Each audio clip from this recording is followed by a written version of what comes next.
Good morning. This is Off the Shelf, and I am your host, David Batsoffen. And today I'm talking to the author of Deadly Benefits. I've heard of friends with benefits, but this is a whole different kettle of fish. Kurt Ellis, good morning. Welcome to you. Good morning, David. How are you doing this morning? Very well, thank you. I have to say that when I got the blurb for the book, the thing that attracted me most and what got me to call your publisher to say, I have to talk to this man, was the fact that in 2021, you won the WGSA Muse Award for the best Hmm. unproduced television series, which just tweaked my sense of humor. It's like getting an award for attendance. I'm sorry. It's a little bit more than that, David. But yeah, I get your point. Yeah. I get your No, point.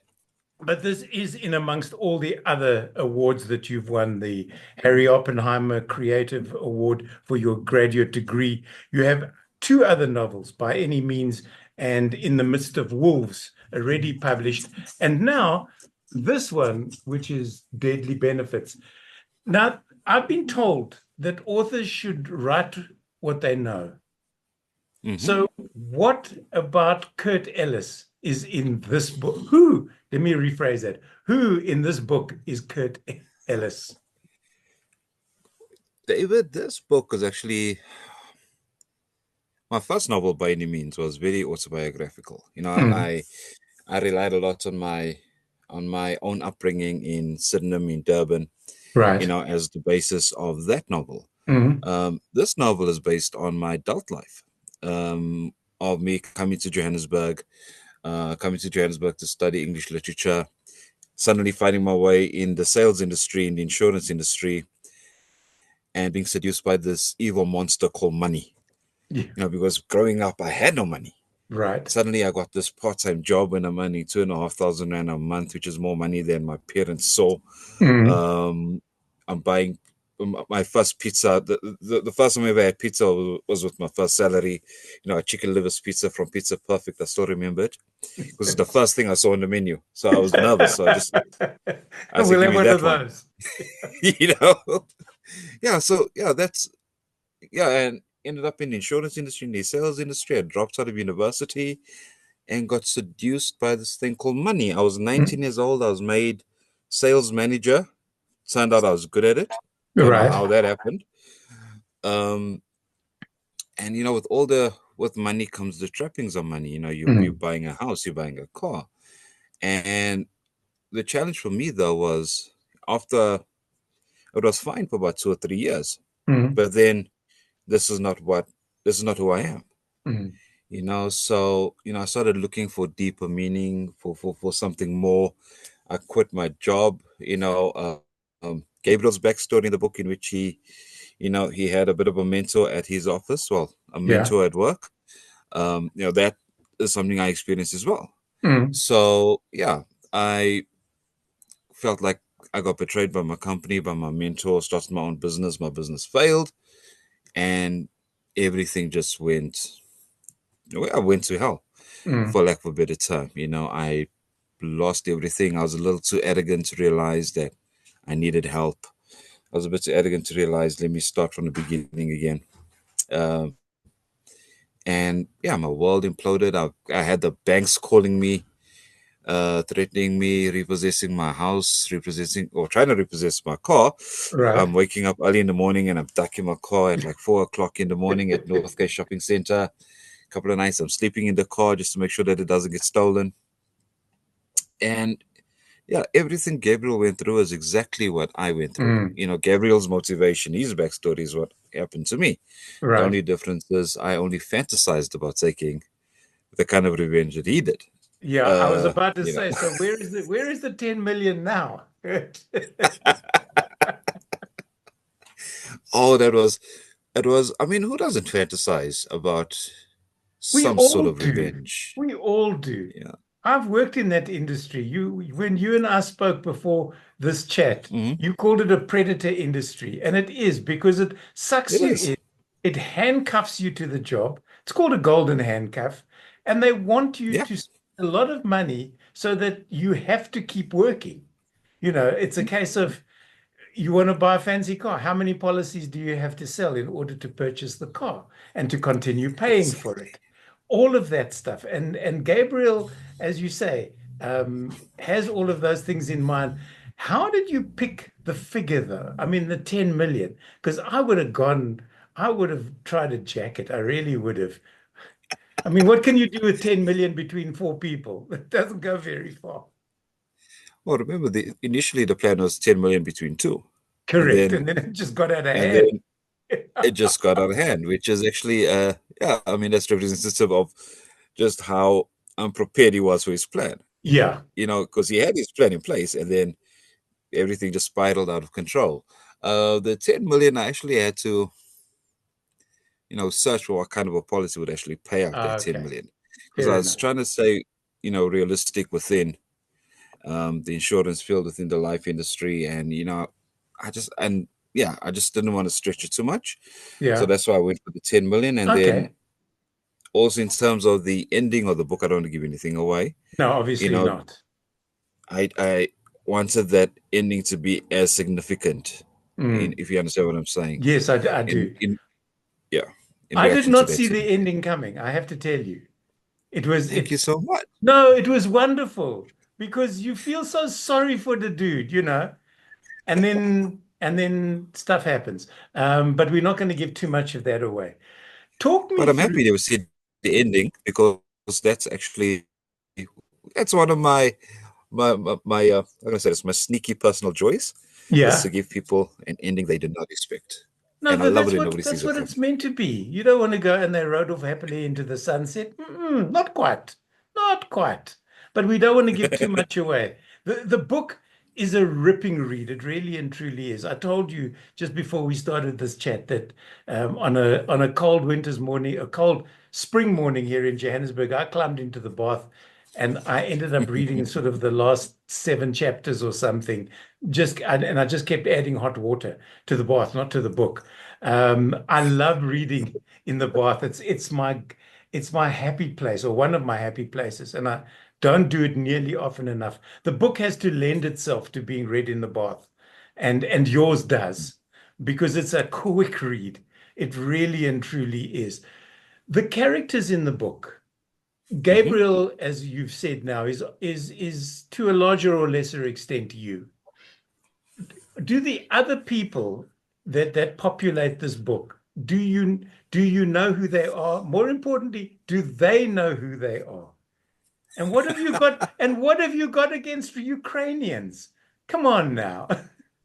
I've got absolutely nothing against Ukrainians. I love Ukrainians because my second novel, Mhm.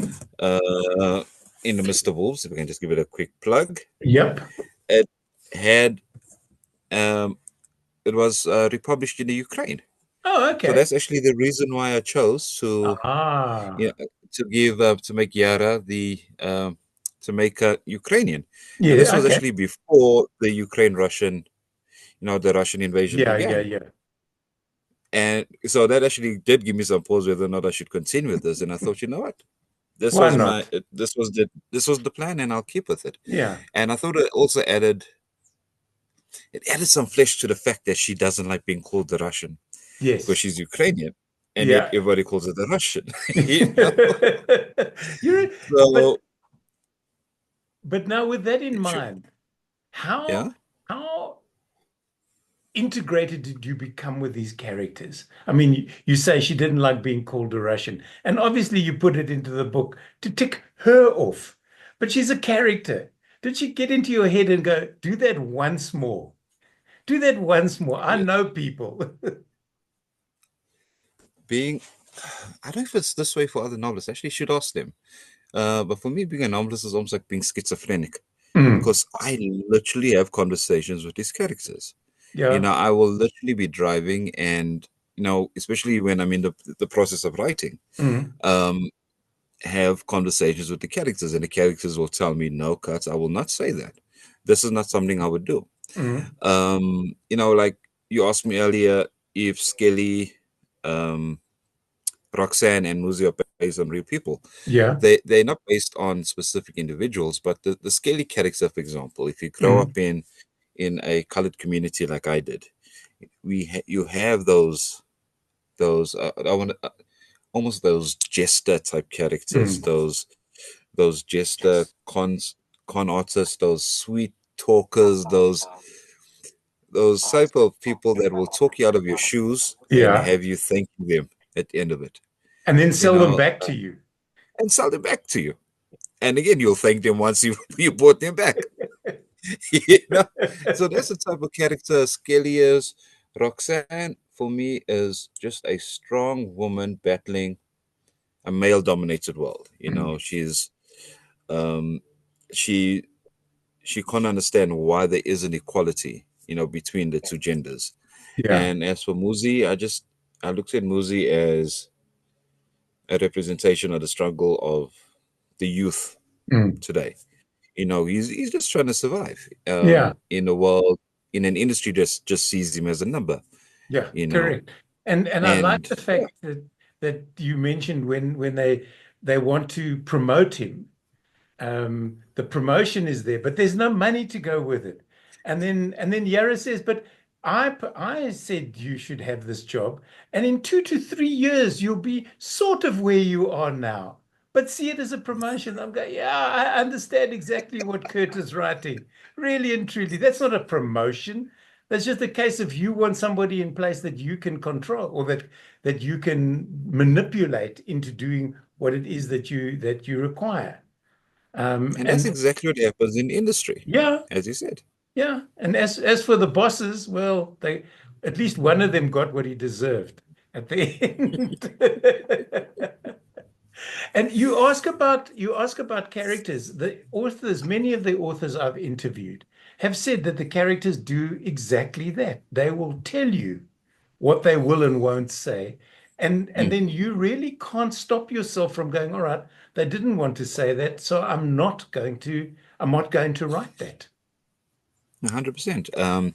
I think a big mistake, and I can actually pick it up when I'm reading other people's work, Mm, where a novelist or a writer, before they start working on their piece, mm. already has a firm idea of what's going to happen. And even when the character starts objecting, they Yeah. still force it. And you can actually see that no, Yeah. there's a problem going on here. So like when my writing process is, I will outline the novel from beginning to end. Right. I'll be as detailed as possible, and then I start writing, Mm. and then that outline goes out the window because then my characters just run wild. Go, but yeah. It's like a bunch of toddler cats, a combination I was of going these to say two it's, evil it's like things. trying to wash cats, or a bunch of kids at a party on a sugar rush. They're all over the So my place. You can't catch them. it's like it's like a darker version of the Island of Dr. Monroe. I've Yeah. got a hybrid of cats and toddlers, and they run wild, and I just think it's my duty to sit back and observe and just report on what they're doing. Well, And most times they end up where I need them to be. So this is it. They don't realize that you do hold the controlling reins of this book or of the novels that you write. With that in mind, before we go on with the book, Kurt, and I'm talking to Kurt today about his recently released, if I can get this right. Oh, come on. This when you put the blur in the background, his deadly benefits, which is published by Penguin. Your other two novels, are they still available? they are, if you're lucky. The Okay. first one I've seen that it is available online. Mhm. That's By any means.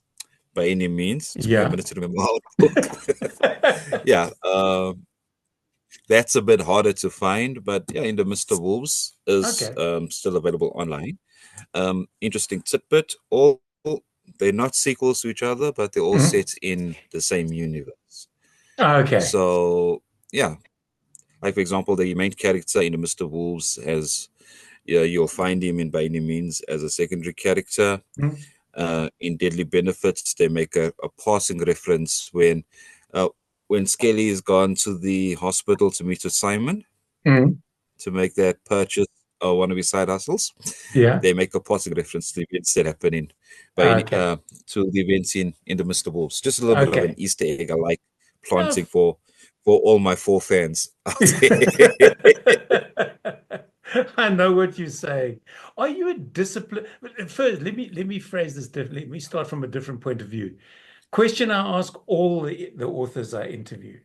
Do you walk into a bookshop and you see your book on a shelf, but it's side on, so the spine is visible, and then you move it Mhm. so that people can see this while saying, "Oh, look." Unfortunately, your face isn't on the back. Oh, look, there's a new book out by Kurt Ellis. I wonder what it's like. And then see if anybody responds. Okay, if I walk into a bookstore and I find the book and it is signed on, I do that. Yeah. That is actually something my publisher instructed me to do. Ah, okay. But yeah, the interesting story is when the book. I'm despite being in sales, I'm actually quite a shy person, Mm, and I'm not a real fan of attention of any sort. That's why I write because yeah. don't like being seen. But when the book was published, the next day I went to a bookstore in Santon to Mm, find out if they had it, and it wasn't on the shelves. So I went and asked the person behind the counter, the clerk, do you mm, have by any means by this writer named Kurt Ellis? Now, I don't want to say it's me yeah. because it's a bit cringe. Now I'm looking for Mm. my own book. So he checks on the system and he's like, "Oh yeah, no, we do. It's at the back. I just haven't put it on the shelf yet." And he's like, "Are you by any chance are you the author?" And I'm like, "Oh no. I'm just interested." It's like, "Oh, okay." Because you kind of look like the photograph you have of the author, yeah, of the author, yeah. So I got caught Busted. out. So yeah, Yeah. it admits, Yeah. it's me. Very embarrassing, but yeah. I But would if have I just do see it on the shelf, it's yeah. it's turned. I would have just said, no, I get that all the time. People say I look so much like him that we could be brothers. I should have. I should have. Yeah. I'll just But oh God. hindsight is always 2020, Kurt. Are you a disciplined writer? In other words, during the process, do you wake Yeah. up at a specific time? Do you write X number of words or for X amount of time during the day, every day until the book is down and dusted? I would be if I was a full-time writer. Unfortunately, I'm Okay. not. I do have a 9 to 5 job, Hmm. but I am a disciplined writer in that if I'm working on a project, I do work every day. Whenever I have a free moment. So once my work is done, I will sit and I will write. Yeah, I don't target specific hours, Hmm. but I do write every day. And yeah, sometimes when the urge gets you to write, you just got to sit and do it. Like I've written for entire weekends, sat in my Hmm. office, started on a Friday with a bottle of whiskey, finished on a Sunday morning or Sunday afternoon, stinking to high heaven like I've just run a marathon, sweating and being told by my wife I need to go, shower outside with the hose pipe. That's it. So when the urge strikes you, you just got Yeah. to, you got to follow through. Yeah. But yeah, I And, do write most days. and you said I'm assuming that you write on a computer because I've chatted to Correct. writers who still write with a fountain pen, would you believe? Athol Fugard is one of those. He has a very specific fountain pen that he writes with. It's sort of his lucky pen, but he likes writing with that. But I suppose the computer gives you the freedom to do those large scale delete and dump when you don't like what you've written. And I don't know if that happened to you. You sort of have done 5 or 6 paragraphs, you reread and you go, who wrote this rubbish? Well, ironically, the first novel, Mhm. this by any means, I did write it by pen, Okay. by hand, and I did vow that I'll never use a computer until I try to get it published, and I got told no, it needs to be typed out. I was about to say, And who was going to transcribe that manuscript for you? then I had to type it out, and then Yeah. from then on, I've typed yeah, I've used the computer exclusively. Hmm. But in terms of my process, the first novel, by any means, took me 16 years to publish. And Okay. a large reason for that was, as you said, I'd write the first 2 or 3 chapters, then I'll go back and read it and realize this is complete nonsense.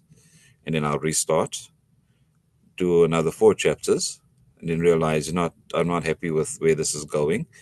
It's going in a direction that is not supposed to be.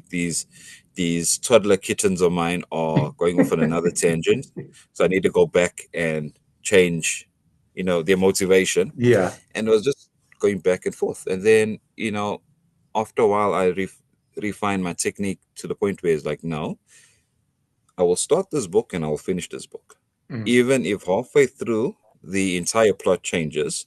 I'm not going back to rewrite. It'll You're right. continue as is. And then once I've wrote those 2 beautiful words, the end, Yep. then I shall go back and rewrite. And that's actually now my process. Because what I found is if I do it the other way, I'm stuck in this endless loop of the first 2, 3 chapters, which I Right. will never get out.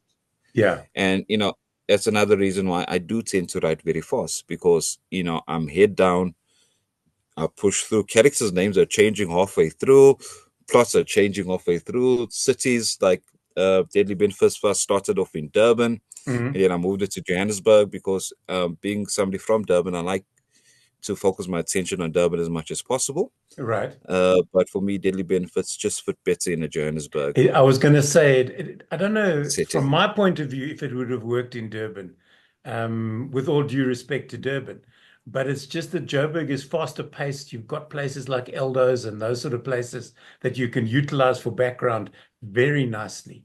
So, how 100%. long did Deadly Benefits take you to write? I would say it took me about 9 months to write. Hmm. I did it as part of my master's at Wits. Right. Um, it took me about 9 months, but I had to write quite slow because it was part of um, my class. Yeah. But in general, I do churn out a manuscript maybe in about 3 4 months. Okay. So that's relatively quick. Now, you mentioned two very special words, the end. Mhm. Do you know when the end happens, or do the characters tell you it's enough now? You've killed X amount of us, you've changed the money, we've got no jobs, we've got no houses. Let us out of this book. Drop us, take us out of our misery. Just write those two words and let's finish this darn thing. Stop the torture, Kurt. Yeah. Speak to um, your aware children and tell them there's enough running around now. my weird children, I love that. Uh, when actually I know when I'm before I even start writing the manuscript, I Yeah. actually start with the ending, so I Okay. know this is where how I want the story to end. Okay. Um, and then I go through my process of outlining, and then I go through the process of well, then I start writing, and then havoc ensues. And 9 times out of 10, I'm thankful that they do end up where I You need want them them to to. be. Yeah. Maybe not all of them. Maybe not a entirely happy ending, or Mhm. maybe I intended it to be an unhappy ending and it is a happy ending. But we start off on a road journey from Joburg to Durban. We have a straight route. Mhm. They might end up going to Cape Town first, but they most times they'll end up in Durban. So All right. So with that in mind, then, I suppose the next question that I have to ask is, if a character ticks you off halfway through the book, will you kill him off? I don't know. I actually haven't encountered a character that ticks me off. I Okay. mean, characters have angered me and pissed me off, but Mhm. I've loved it. Okay. Absolutely loved it. If they invoke some sort of an emotion in me, I'm thinking, wow, what kind of emotion will they evoke in the reader? Because that's what Yeah. you want. You want a character that a reader doesn't feel anything for, whether it's love or hate. No. It's Neutral characters are pointless. It's like wearing that's khaki all the time. You've got to add some color into your life. And this is what 100%. your main protagonists in this do. Yes, you've got the two bosses, Donald and Alan. Hmm. And they're in the background. And every now and again, not so much Alan, but Donald wants to show everybody he's got a fancy car. He's been doing this and that on social media, as those type of people do. And then they're easy to Mm. find for people who want to find 100%. them. 100%. When you, 100%. yeah, No, sorry. I was I- going to say that, it's, I do have this pet peeve of mine. I do like to sneak in some of my own personal feelings in my novels. I One of thought my pet so. peeves is, yeah, I try to be subtle about it. Maybe not always. One of my pet peeves is people that like to live their lives on social media. And just want to flash, Yeah, it's annoying. Just it's like people that like doing charity work, but they must always have a camera on them while they're doing it. that's exactly it. It's not charity if you brought a press contingent with you. Exactly, Yeah, you've got to do it exactly. anonymously, but they're those sort of people that anonymous doesn't work for them. They want to No, be no, look seen at to be doing it. exactly. Look at me giving this person money. No, do it and move on. No, Exactly, be happy, exactly. feel good inside, and And move thank you. on. That's Know that that's your reward. yeah, you've made a contribution towards the greater humanity. The other one, and I'm just hook on social media for a moment, is when they say, "I'm leaving" or "I'm defriending you." Who cares? Just do whatever you need to do without the fanfare, for goodness sake. And those that you are Exactly. defriending will either notice or they won't. And if they don't, were you important in their lives anyway? You may have thought so. Whole different kettle of fish. Once you have once you have decided the end is now nigh, as is the end Hmm. of our conversation. It's amazing how fast the 40 minutes goes past when you're having fun like I am, and hopefully you. At the end of the day, you've now written the end. You hand it to somebody to edit, and your Hmm. manuscript comes back and it's filled with red. How angry do you get and go, no, those are my words and I don't care what you say, they're staying? Or do you just go, I understand, you're an editor, I'm a writer, and there is a difference. You are going to make my book better, not worse. So let me just make the changes and we'll move on. I think this is where, for all the criticism I have about insurance and sales and so forth, but this is where one of the many perks, because I got a lot of benefits out of learning how to do sales, Mhm. or learning the sales industry, and this is one of the many perks of being in sales. You learn about rejection. Yeah, You learn how to cope with hearing no, especially when you're setting out a manuscript and publishers are telling you, it's not good enough. yeah.